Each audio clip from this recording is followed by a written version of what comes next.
Hmm. Pak, sebelumnya saya minta maaf. Nggih. Mungkin saya ingin bertanya. Saya kan masih anak pondokan ya. Nggih. Statusnya SMA lah kira-kira. Iya. Nah, saya masih bingung Pak untuk menentukan masa depan saya bagaimana. Saya masih bingung ingin mengabdi di pondok atau ingin keluar, Pak. Masih bingung ya? Nggih. Kira-kira gambarannya bagaimana gitu Nah, ya? nggih Pak. Sekarang saya tanya balik ke sampean dulu. Kira-kira punya cita-cita apa? Mungkin dari cita-cita Hmm. tentara, Pak. Tentara ya? Iya, Pak. Tentara, berarti sama harus belajar tentang fisik, ya kan? Kemudian harus belajar tentang akademiknya sudah dapat di pondok mungkin ya, dapat di sekolah itu tadi. Kalau misalkan sama cita-citanya adalah untuk tentara seperti itu, misalkan gambarannya ya mungkin lebih baik nggak usah di pondok, nggak usah ngabdi kayak gitu. Jadi hari ini dikuatkan belajarnya tentang apapun yang perlu untuk menunjang tujuan sampai nanti. Kalau sudah lulus SMK, ya mungkin sudah bisa langsung mencoba pendaftaran, Mas. Ya, menurut saya segitu. Tapi saya masih ragu kalau tidak diterima gitu, Pak. Nah, kembali lagi ke sampean, jika misalkan takut nanti nggak diterima, ya sebenarnya kembali lagi ke sampean, seberapa besar kesiapan sampean. Intinya gini, kalau memang sampean ditakdirkan menjadi seorang tentara, misalkan ABRI ya kan, pastinya nanti sampean jadi. Nggak perlu takut. Nggak perlu takut, itu aja yang perlu dipegang. Nggak perlu takut nggak diterima, yang penting dicoba dulu, usaha. Urusannya, yang penting kita usaha, itu tak. Hanya itu wis jawabannya. Mungkin rencang-rencang gula monggo. Iya kok, ngapa niku? Nek mantan lulus sekolah niku enake kuliah apa kerja, Pak? Nah, saya akan kembali lagi bertanya lagi ke sampean. Gimana kondisi ekonomi di rumah? Misalkan Bapak, Ibu itu kerjanya aktif apa tidak? Yang kedua, kondisi ekonomi menurut sampean sendiri, Kira-kira memungkinkan nggak untuk kuliah misalnya? Karena bagi saya, pandangan saya sendiri ya, mencari ilmu itu memang kan wajib ya. Tolabul ilmi fardhotun ala kulli muslimin wal muslimat. Artinya mencari ilmu itu wajib hukumnya bagi kita ya, orang muslim, muslimin dan muslimat. Tapi kalau misalkan kita tidak mampu dalam segi pembiayaan ya jangan dipaksakan. Tapi kan kita bisa lagi kuliah nanti. Nanti itu dalam artian sambil kuliah sambil kerja kan bisa. Kemudian kuliah sambil menjalankan bisnis-bisnis kecil-kecilan atau di mana sehingga nggak merepotkan orang tua lah. Itu tapi kalau kondisi ekonomi di rumah kemungkinan nggak kuat. Itu opsinya kalau menurut saya nggak usah memaksakan. Itu. Tapi kalau misalkan kamu nanti izin ke bapak ibu, Pak, Bu, saya ingin kuliah. So, mereka menyuruh, ya harus kamu berangkat. Terus kamu berangkat aja, bismillah. Nanti pasti ada rezeki. Itu kalau misalkan kuliah enggaknya. Hanya itu aja kalau menurut saya sih. Kalau masalah jurusan ya terserah sampean. Kembali lagi ke hobi aja. Sampean suka di apa? Pak, saya suka dakwah. Ya kamu pakai jurusan yang apa? Agama yang dakwah. Kan ada ya KPI kalau nggak salah. Apa sih namanya itu? Pokoknya dakwah lah. Ada jurusan dakwah sendiri kok. Di pondoknya Yai Asep apa? Bukan. Di pondoknya ini Yai Rohim itu ada jurusan dakwah. Di pondoknya Yai Ibad ini Mojosari, Motopuro itu juga ada. Oke. Di Yai Asep pasti juga lengkap kalau masalah itu. Jurusan. Oke, kalau misalkan agama loh Mas ya. Kalau di sini kan jurusan kayak informatika, kemudian kayak sistem informasi, manajemen informatika, terus kemudian apa ya, yang macam-macam kan mungkin masih sedikit terbatas ya kalau di Mojokerto sendiri ya. Gitu. Dan pernah sekelibet ngaten Pak. Kalau pengen jadi pengusaha. Iya. Nah, mumpung ada Bapak, pengen tahu loh Pak. Iya. Tips dan trik jadi pengusaha sukses. Ya, sebenarnya pengusaha itu nggak enak Mas. Kok sakit Pak? Wong kula ningali wong niku buka tutup sak karepe dhewe wong usaha-usaha dhewe ngono. Enak Pak menurut kula Pak. Nah, enak-enak nggak enak ya. Oh, enak ya, enak. Jadi kalau saya kan udah pengalaman mungkin ya, bisa Ah, bercerita banyak. Nggih. Ada istilah pepatah, orang sukses tidak santai. Orang Hmm. santai pasti tidak sukses. Hmm. Betul apa tidak? Iya. Nggih, nggih. Karena beberapa orang yang saya temui, orang-orang yang sukses, mereka memang sangat sibuk sekali sebenarnya. Banyak sekali kegiatan-kegiatan yang memang mendukung kesuksesan mereka. Artinya sukses itu gak gampang. Ya itu maksudnya, gak santai. Ya. Nah, kalau misalkan tadi sampean lihat banyak orang kalau pengusaha itu enak pas mau berai masih tanggal apapun, mau libur ya libur, mau ngopi ya ngopi. Nggih. Ya, ya memang seperti itu nanti. Kalau bisnisnya sudah jalan, pastinya, ya kan? Nggih. Karena namanya bisnis itu kan membangun, Mas. Sampean kalau mau jadi usaha, berarti itu sampean mulai dari nol. Mulai dari nol, Pak ya. Kayak gitu. Nah, akan jauh berbeda lagi kalau misalkan dimulai dari minus. Ini sangat parah, tambahan. Sorot banget. Loh, maksudnya istilah dimulai dari minus itu ya, Pak? Dimulai dari banyak hutang misalkan. Wes, parah ini. Kalau sama dimulai dari nol itu masih enak. Artinya memang nggak punya semua ya kan. Tapi mulai dari nol nggak punya hutang, mulai dari usaha kecil, kecil, kecil, kecil, kecil, dipoles sedikit, dimodif, dibangun lagi, akhirnya menjadi besar. Ya, seperti itu. Caranya yang paling repot itu ya proses pertama kali itu, Mas. Memulai namanya. Memulai itu banyak sekali tantangan. Tapi kalau sampean kembali lagi kemarin saya sering bilang istiqomah, ya kan, ajak. Iya. Hanya itu kuncinya memang. Teman lakukan hari ini kita coba usaha. Ternyata 1 bulan nggak ada hasil, gagal. Itu belum gagal, belum sukses aja sebenarnya. Karena prosesnya pasti seperti itu, Mas. Ya, nggak ada yang langsung mendirikan langsung, wih. Ya, mungkin ada beberapa orang yang sudah punya privilege sendiri mungkin. Nah, prosesnya bangun, jatuh. Bangun lagi, jatuh lagi. Bangun lagi, mungkin jatuh lagi. Baru mungkin di fase keempat itu mungkin baru sukses. Seperti itulah. Kebanyakan teman-teman kan di proses-proses ini kan mereka jatuh, terus gak bangun mana. Nah, gagalnya di situ aja sebenarnya. Ketika kita jatuh, berarti kita evaluasi. Oh, aku ini ku salah ininya ternyata. Berarti ini tak perbaiki. Diaplikasikan lagi di bulan berikutnya. Oke, ternyata setelah dibenahi, ternyata gagal lagi. Nah, otomatis ya nanti dimulai lagi di bulan berikutnya. Tapi dicari lagi kesalahannya tadi apa kesalahannya. Seperti itu terus. Sampai nanti sukses. Nah, seperti itu, Mas. Nah, kalau sudah sukses, jangan berharap santai juga. Karena ketika sampean sudah mencapai sukses level 1 misalnya, ini nanti sampean pasti punya kepinginan untuk naik ke level berikutnya. Iya. Jadi makanya aku ngomong kan ada peribahasa gimana, orang sukses nggak santai, orang santai nggak akan sukses. Pasti itu. Iya. Ya nanti bisa kita nikmati itu. Tapi gini, pelajaran bagi saya sendiri ya. Ketika kita jadi pengusaha, itu rasa syukur kita itu akan sangat besar, Mas. Betul. Seperti ngombe kopi ini ya, mungkin. Alhamdulillah. Jadi kalau misalkan seorang karyawan atau mungkin pegawai ya kan, atau ASN misalkan, itu mereka itu kan wis ono jagane bulanan, Mas ya. Oh, aku kate tuku sepeda rek Ninja. Wong bayar aku 4,5 juta, nah kayak angsuran 2 juta lah. Jadi 2,5 juta. Berarti mereka kan punya pikiran ono sing dijagakno gitu ya. Ada sing aku kok bulan jam ini bayaran. Santai mereka. Ya kan?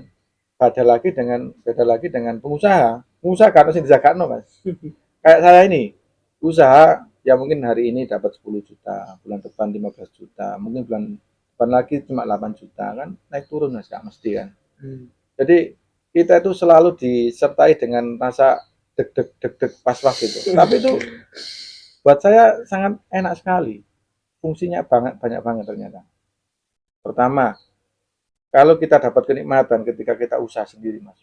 Nikmatnya luar biasa. Kayak ngombe kopi emang enak, Mas. Betul. Jadi oke lah orang semuanya bisa beli kopi, ya kan? semua orang bisa beli kopi, tapi nikmatnya kopi ini Gusti Allah sing gawe. Bener nggak? Nggih. Heeh. Mungkin podo-podo ngombe kopi tapi nikmatnya alhamdulillah rek sawo seger aja. Itu beda, Mas. Contoh lagi, misalkan orang nang sawah gitu ya kan. Orang petani nang sawah dikirim bojone pas mari macul awake rewu suka mangan di pinggir galengan ya kan. Mangan kan sapa ger kena angin Mas. Nikmatnya wis iku gak iso Mas dituku ambek apa-apa Mas. Saestu itu. Orang kaya nggak akan bisa membeli itu. Kalau membeli apa makanan bermerek enak-enak mereka bisa semua tapi nikmatnya siapa yang bikin? Nah itu loh. Nah, ketika kita jadi pengusaha itu luar biasa nikmatnya. Saestu karena apa?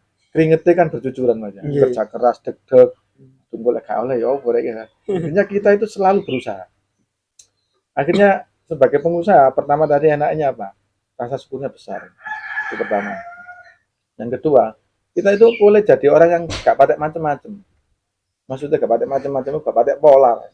Itu tapi kali tahu diri juga. Biasanya orang itu kan kalau sudah sukses kan pola. Itu titik wis. Litip ini. Misalkan dulunya setir biasa atau setir bunder nah ya pola kan itu. Nah itu kalau misalkan nggak disertai dengan iman yang kuat yo teko rempesan pondok-pondok itu ada biasanya wis ucul artinya ucul itu wis lost control wis boleh istilahnya gak kuat derajat bahasa Jawa nih gak kuat derajat itu yo lek kakean oleh titik wis kakean pola itu namanya. Jadi tiga derajat titik itu hubungan sak level ternyata wis gak kuat buyar kabeh kan. Nah, gitu. Tapi kalau kita sebagai pengusaha itu nikmatnya tadi itu pertama tadi apa rasa syukurnya besar. Ya kan. Yang kedua kita bisa menjadikan proses itu menjadi sebuah rem bagi kita sendiri. Rem untuk apa? Rem supaya nggak macam-macam. Menahan diri. Coba macam-macam. Oh, gak bisa nyari utang, gak bisa bayar ini, gak bisa bayar karyawan. Itu berpikirnya gitu kalau saya aja. Itu enaknya di situ. Yang luar biasa ya kemana nikmatnya seneng banget, menjadikan kita bangga. Tapi nggak boleh sombong, hanya itu aja. Itu kalau kepingin jadi pengusaha Mas. Yang perlu diketahui adalah orang santai nggak sukses, orang sukses pasti nggak santai. Intinya bahwasanya mencapai kesuksesan itu nggak gampang. Tapi nikmatnya luar biasa. Terus saya sedikit menyinggung Pak. Nggih.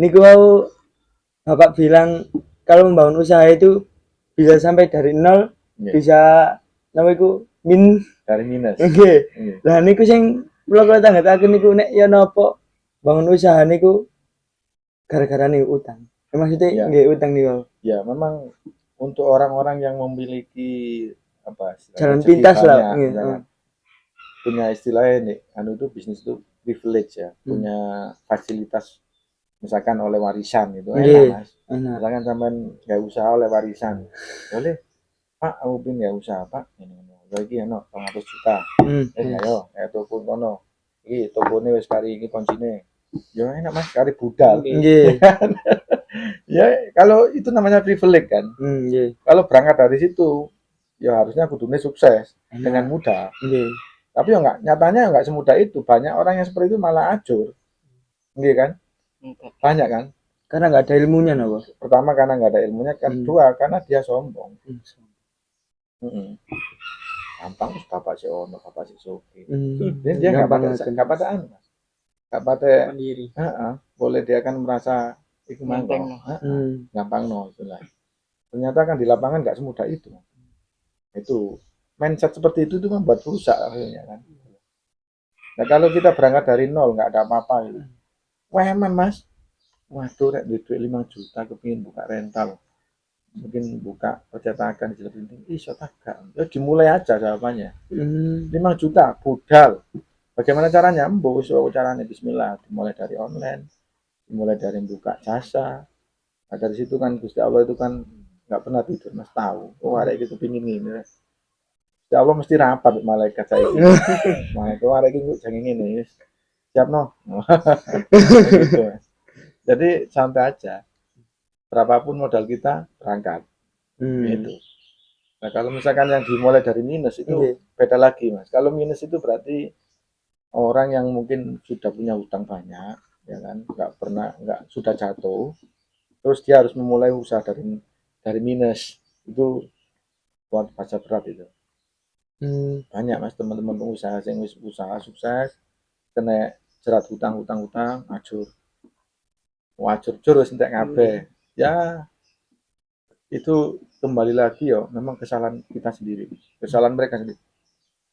Itu karena pertama karena gaya hidup kalau kita lihat secara kasat mata. Yang kedua, secara siri mungkin rezeki yang kita peroleh itu nggak halal, kurang halal ngomongnya, bukan nggak halal, mungkin kurang halal. Contoh, sebenarnya kita hutang ke bank itu kan ada unsur ribanya, ya kan? Iya, sebenarnya ada unsur ribanya. Nah, kalau Gusti Allah itu sayang kepada kita, Gusti Allah nggak akan membiarkan orang ini sukses dengan uang itu. Betul apa tidak? Logikanya. Iya. Tapi kalau Gusti Allah nggak sayang, orang itu tambah disugin no, tambah lancar no, tambah utang ke uangnya, tambah digitukan. Tapi kalau Gusti Allah sayang, mandek, mau nggak cocok ini, cukup, ngacur, ya kan? Itu karena Allah sayang sebenarnya, Mas. Kan gitu. Nah, ya bisa jadi orang-orang yang mulai dari minus itu karena seperti itu, Mas. Banyak teman-teman saya itu yang hancur gara-gara ya itu tadi mungkin salah satu rezekinya kurang halal, kurang pas lah istilahnya. Bahasa dalam kita ngaji itu apa subhat mungkin ya. Yo gak halal yo gak haram. Kayak gitu ya. Ya karena gak halal itu karena mungkin salah satunya uangnya hutang dari riba. Yang kedua gak haram, gak halal. Ya mungkin karena yang kita kerjakan kan biasa aja, gak nyolong, gak mateni, gak korupsi kan ya. Kerjaan biasa, cuma duitnya kok ini itu kayak setengah-setengah model. Kayak gitu. Itu saya sekarang lagi belajar, Mas. Lagi belajar bagaimana saya menghindari hutang sekarang. Memang ya orang itu nggak luput dari salah. Tapi Allah itu kan Maha menerima tobat, ya kan? Kita dulu mungkin hutang, kita tahu itu riba, tapi seolah-olah riba itu kalau ketika kita ngaji, ya dosa tapi kok gak patek dosa. Ya kan? Ketika misalkan masalah riba, cuman coba jelaskan. Mereka pasti menjelaskannya tanpa penekanan. Maksudnya tanpa penekanan ya sekedar dijelas no. Kalau misalnya riba itu gini, nanti dosa haram. Dan Gusti Allah itu memusuhi orang-orang yang riba. Tapi penekanannya kan nggak ada. Jadi seolah-olah kita yang ngaji ini kan mbak santai, mbak guyu-guyu. Jadi seolah-olah kita nerima itu kok gak popo gitu loh, Mas. Itu saya sendiri menganalisa seperti itu. Padahal kalau kita kaji lagi, haram temen masih, Mas. Iya, gak oleh-oleh temen sebenarnya. Itu misalnya, kalau misalkan kita lebih detail lagi. Nah itu membuat rezeki kita kurang berkah. Kurang berkah itu pertama, efeknya ke apa? Ke keluarga, ke anak, ya, itu, ke harta kita, belum lagi nanti di akhirat. Ya. Kalau kita sudah tahu, yuk kita hindari, ayo kita hindari. Kalau dulu belum tahu, yuk jenangnya belum tahu. Yuk kita bertobat, wis gak dibalen mana. Kita coba cari yang jalan bersih itu. Mungkin Allah memberitahu kita cuma dengan jalannya, dengan caranya sendiri ya kan. Bukan dengan cara langsung terus no gitu. Ya itu salah satu mungkin menurut saya yang kita lakukan kurang benar. Ayo monggo kita lagi. Just namanya belajar hidup, Mas. Ya, kita ini kan hidup ya mek diluk toh, Mas. Kalau kita hitung secara jam itu mek 2 menit setengah paling ya kita hidup di dunia. 2 menit setengah itu kurang lebih hidup 60 tahun lah misalnya. Kalau dihitung secara di akhirat, di akhirat kan 1 hari sama dengan berapa ratus tahun. Ya wis iso ngitung. Seolah-olah kita itu hanya dikongkon mampir toh, mampir ngombe, mampir ngopi. Itu punya PR manusia, gak gampang sebenarnya. Kalau kita mau nyadar. Tadi pikir ngono, berarti anak gendeng. Anak hisapi yang gini. nek wong genenge tergantung, Pak. Lha kula. Gawe-gawe. Kene dikai-kai yo. Mana, Pak? Iya. Wis enak sing waras. Cara mengembangkan usahanya ya apa, Pak? Cara mengembangkan usaha, ya sampean pertama harus punya usaha dulu. Yang kedua nanti sampean harus selalu melihat kompetitor, Mas. Kompetitor itu kan pasti ada ya, pesaing ya. Sampean usaha dodolan manuk, ya pasti pesaingnya ya wong dodolan manuk kan. Nggih. Dengan harga yang di bawah sampean, mungkin bagaimana gitu. Teman usaha percetakan, ya pakai wis ono percetakan. Nah, untuk mengembangkan bagaimana? Ambil celahnya. Itu aja. Mereka nggak punya ini, tapi ini kesempatan saya untuk memunculkan yang mereka nggak punya. Kelemahan mereka apa, itu sampean kasih di sampean itu harus ada. Berarti nanti grade-nya sampean di atas mereka. Mereka sampean punya apa yang mereka punya, tapi mereka tidak punya yang kita punya. Itu caranya. Nanti kembangkan di situ. Kompetitor, tapi nggak boleh disantet ya kompetitornya. Ya. Kompetitornya ya wes kita persaingan bebas, persaingan sehat. Nggak main itu-ituan. Saya mulai dulu tuh nggak pernah mas istilahnya, tokoku ditutup, wah ngono istilahnya. Nggih. Tokomu aku peteng itu, ono sing nutup itu caranya. Arek-arek kan ngono biasa. Ono mana cerita, konco dodol sego, budal masak yo sik panas untuk ngene langsung lampu. Nggih. Itu caranya ada kalau ngono. Kemudian ya sing dikirimi opo gitu ya.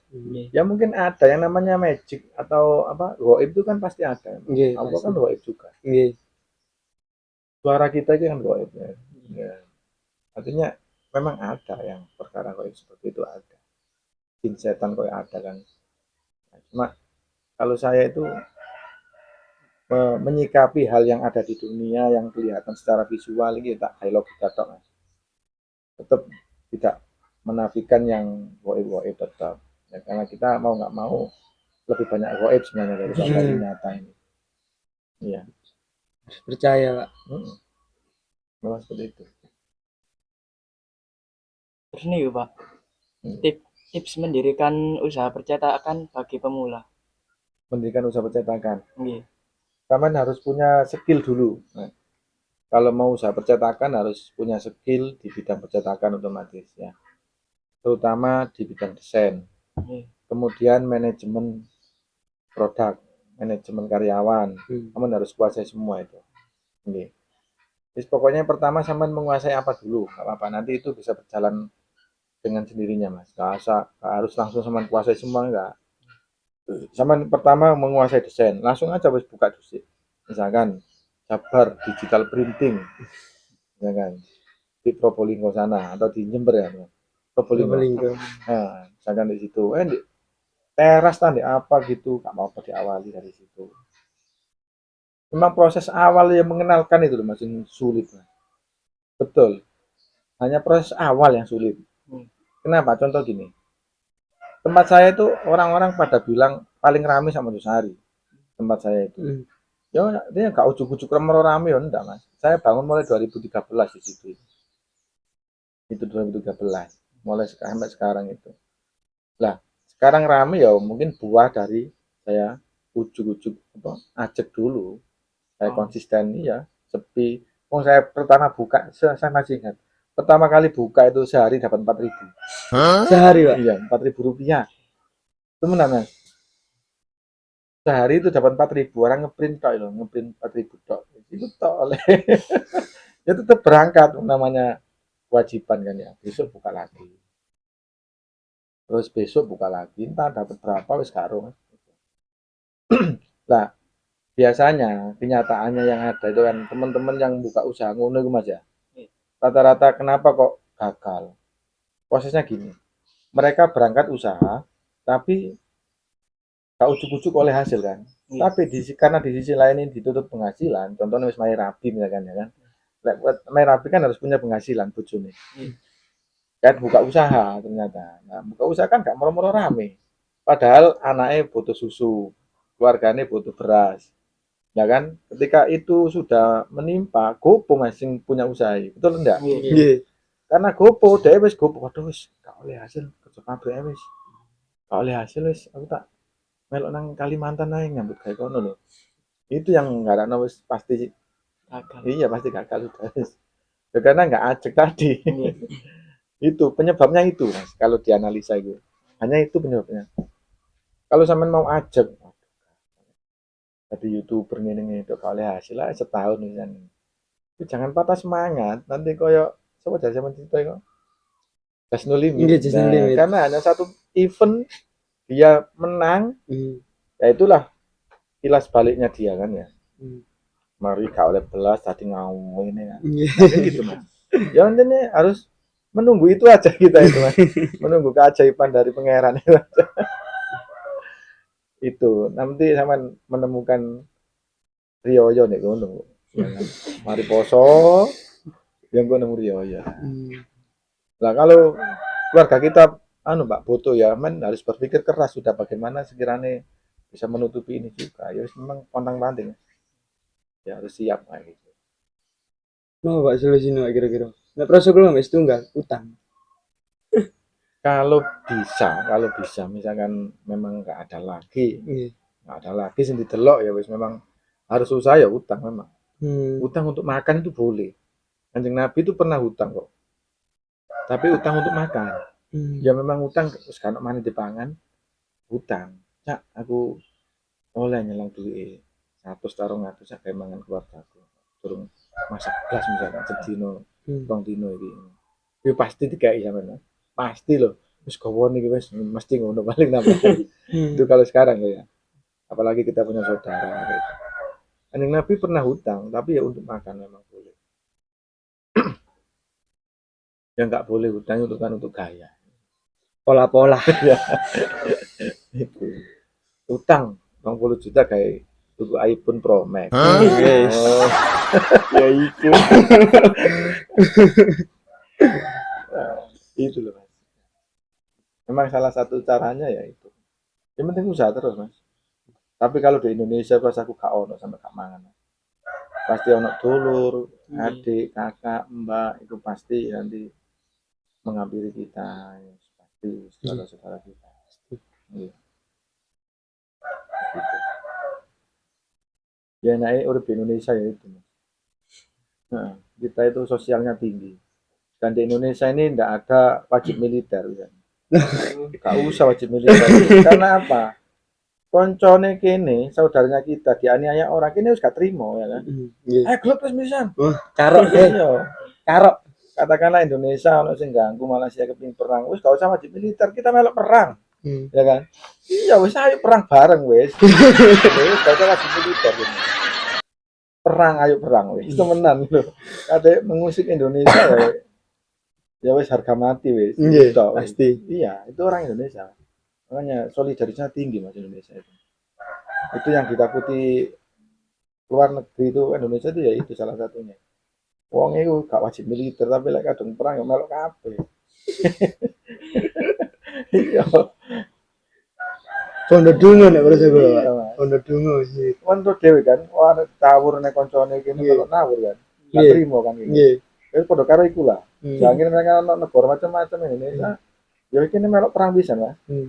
Wis gak usah dikomando, ayo budal wis. Jane yo biyen yo gak masuk akal, Pak. Bambu runcing, Nah, sungguhan, musuh bedil. Lho, Ya kan iso menang Mas. lah nggih. Istimewa, Pak. Indonesia. Gak usah khawatir gak mangan.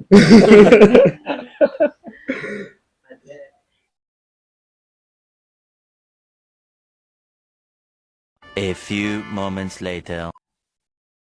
Ingat tak potong. Santai aja, Pak. Ini ngombe kopi ini, Pak. Kami bareng. Iki behind the scene. Apa nanti dipotong masalah. Nganu, sambung. Ya lewat.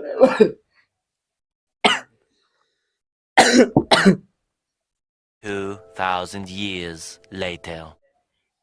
Udah. Ya ya. Hah? Ya wis. Itu pun. Itu ya. Nggih pun, Pak. Ya, Makasih nggih. nggih. Makasih apa nih? Nggih pun. Nggih pun makasih atas niku kehadiran Bapak di sini. Ya pas. Semoga apa? Hah? Apa? Semoga membawa manfaat. Ya no. Kakak tahu lo madoro ya. Ayo Gak usah, gak apa-apa mas. Betul nanti. Dikat aja ya. Dikat terus kayak penutup. Jangan lupa like, subscribe. Ngono iku mas kayak Oh. ono tambahan iku. Oke pun. Nggih. Dikat aja nggak apa. Gue di depan ya nggak usah pembukaan. Terus langsung dikai clickbait atau thumbnail langkah awal menata masa depan tak ayo opo nah. Ngopi bareng. Oh begini cara Gak usah wah begini. Saya sangar loh begini. Ya, mari.